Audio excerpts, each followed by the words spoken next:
ਤੁਸੀਂ ਇੱਕ ਨਵਾਂ ਵਾਕਿਆ ਖੁਸ਼ਗਵਾਰ ਵਾਕਿਆ ਉਹ ਤੁਸੀਂ ਬਹੁਤ ਦੇਖਦੇ ਹੋ ਇਸ ਵੇਲੇ ਸੁਖਦੇਵ ਜੰਡ ਸਾਹਿਬ ਸੁਖਵਿੰਦਰ ਸਿੰਘ ਸਿੰਘ ਸਾਹਿਬ ਸੁਖਦੇਵ ਜੰਡ ਸਾਹਿਬ ਗੁਰਜਨ ਕੌਰ ਭੈਣ ਜੀ ਜਗਦੀਸ਼ ਕੌਰ ਜੀ ਇਹ ਦਫ਼ਤਰ ਆਏ ਪੰਜਾਬੀ ਪੰਜਾਬ ਦੇ ਤੇ ਅਸੀਂ ਜਾਣਾ ਸੀ ਅੱਗੇ ਤਾਰਕ ਸਾਹਿਬ ਵੱਲ ਤੇ ਚਾਹ ਪੀਣ ਬੈ ਗਏ ਆ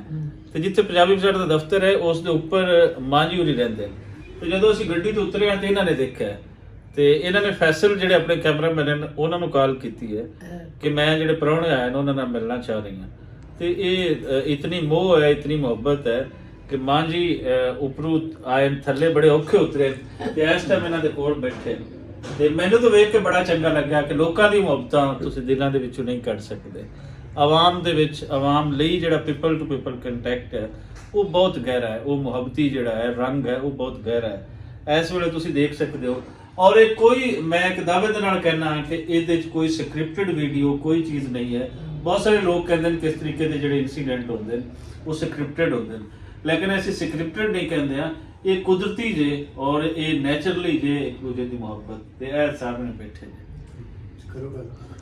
ਬਹੁਤ ਮਤਲਬ ਅੱਜ ਇੰਝ ਲੱਗ ਰਿਹਾ ਕਿ ਮੈਨੂੰ ਤੇ ਜਦ ਹੀ ਆਈ ਮੈਨੂੰ ਇੰਝ ਲੱਗਦਾ ਮੈਂ ਆਪਣੇ ਪੰਜਾਬ 'ਚ ਫਿਰਦੀ ਹਾਂ ਤੇ ਮੈਂ ਕਦੀ ਕਦੀ ਇੱਧਰ ਉੱਧਰ ਵੀ ਹੋ ਜਾਂਦੀ ਹਾਂ ਤੇ ਫਿਰ ਕਹਿੰਦੇ ਕਿੱਧਰ ਤੁਰ ਗਏ ਹੋ ਬੜਾ ਔਖਾ ਲੱਗਦਾ ਵਾਹ। ਤੇ ਸਾਡੇ ਵੱਡੇ ਵੀ ਇੱਥੋਂ ਹੀ ਗਏ ਸੀਗੇ ਇੱਥੋਂ ਗਏ ਸੀ ਸਾਡੇ ਦਾਦਾ ਜੀ ਮੇਰੇ ਪਿਤਾ ਜੀ ਤੇ ਜਿਹੜੇ ਆਏ ਸੀ ਉਹ ਸਾਡਾ ਨਕੜ ਦਾਦਾ ਸੀਗਾ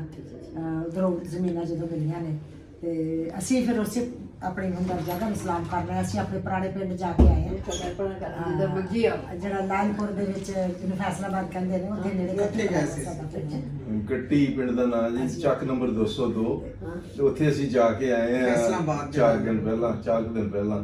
ਤੇ ਉੱਥੇ ਪਿੰਡ ਦੇ ਵਿੱਚ ਜਦੋਂ ਗਏ ਤੇ ਸਾਨੂੰ ਇੰਨਾ ਉੱਥੇ ਪ੍ਰੇਮ ਪਿਆਰ ਸਤਿਕਾਰ ਮਿਲਿਆ ਜਿਹਦਾ ਕੋਈ ਹੱਦ ਹੀ ਕੋਈ ਨਹੀਂ। ਉਹਨਾਂ ਨੂੰ ਸੌਰੀ ਤੁਹਾਡੇ ਵੱਡੇ ਜੰਗ ਦੇ ਸਨ ਤੁਸੀਂ ਜੰਗ ਤੋਂ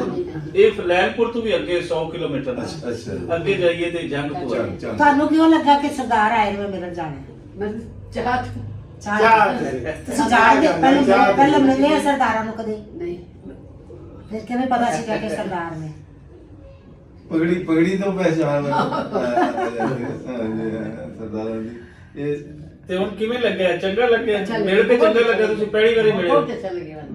ਮੈਂ ਕਹਿੰਦੀ ਖਾਣਾ ਖਾਓ ਮੇਰੇ ਨਾਲ ਰਹਿੰਦਾ ਨਹੀਂ ਜਾਣਾ ਹੈ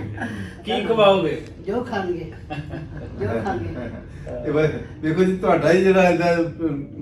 ਦਿੱਤਾ ਹੋਇਆ ਖਾਣਾ ਜਿਹੜਾ ਤੁਹਾਡੇ ਭੈਣਾਂ ਭਰਾਵਾਂ ਦਾ ਜਿਹੜਾ ਬਣਾਇਆ ਉਹੀ ਖਾ ਰਿਹਾ ਪਿਛਲੇ 1 ਹਫ਼ਤੇ ਤੋਂ ਅੱਜ 7ਵਾਂ ਦਿਨ ਹੈ ਸਾਡਾ ਇੱਥੇ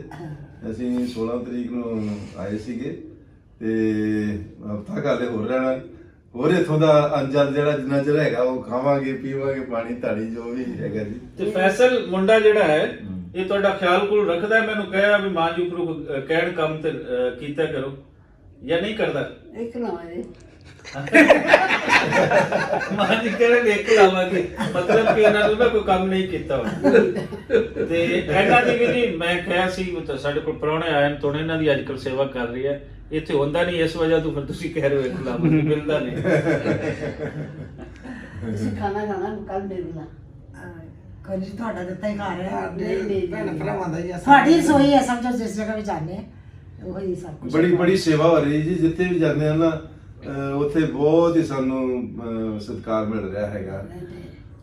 ਔਰ ਬੜੇ ਅਸੀਂ ਸ਼ੁਕਰਗੁਜ਼ਾਰ ਹਾਂ ਸਾਰੇ ਲੋਕਾਂ ਦੇ ਜਿਹੜੇ ਸਾਨੂੰ ਇੰਨਾ ਆਦਰ ਮਾਣ ਦੇ ਰਹੇ ਆ। ਸਭ ਤੋਂ ਵੱਡਾ ਤਾਂ ਹੈਗਾ ਕਿ ਇੱਕ ਜਿਹੜਾ ਚਾਹ ਜੇ ਹੈਗੇ ਚਾਰ ਦੇ ਰਹਿੰਦੇ ਚਾਹ ਦੇ ਹਾਂ ਨਹੀਂ ਨਾ ਰੱਖ ਲੋ ਨਹੀਂ ਜ਼ਿਆਦਾ ਦਿਨ 6 ਦਿਨ ਹੋ ਗਏ ਆਇਆ ਨੂੰ ਤੇ ਫਿਰ ਇਹ ਇੱਕ ਪਹਿਲੇ 10 ਦਿਨ ਰਹਿਣਾ ਸੀ ਤੇ ਹੁਣ 2 ਦਿਨ ਵਧਾ ਅਸੀਂ 2 ਦਿਨ ਹੋਰ ਵਧਾ ਲਿਆ ਇੱਥੇ ਰਹਿਣ ਦੇ ਕਿ 2 ਦਿਨ ਹੋਰ ਇੱਥੇ ਰਹਿ ਕੇ ਜਾਵਾਂਗੇ ਲੋਕਾਂ ਨੂੰ ਮਿਲ ਕੇ ਜਾਵਾਂਗੇ। ਚਾਹ ਤਾਂ ਮਿਲੀ ਹੋ ਕੇ ਚਾਹ ਪੀ ਲਈ ਆ ਵੇਖੋ ਨਹੀਂ ਫਿਰ ਕਿਸੇ ਨਾਲ ਕੀ ਨਾਮ ਹੈ ਤੁਹਾਡਾ ਆਵਾਂਗੇ Salma thank you so much Salma ਨਾ ਸਰ ਜ਼ਰੂਰ ਪੀਵਾਂਗੇ ਜੀ ਜ਼ਰੂਰ ਹਾਂ ਮੈਂ ਚਾਹ ਪੀਉਂ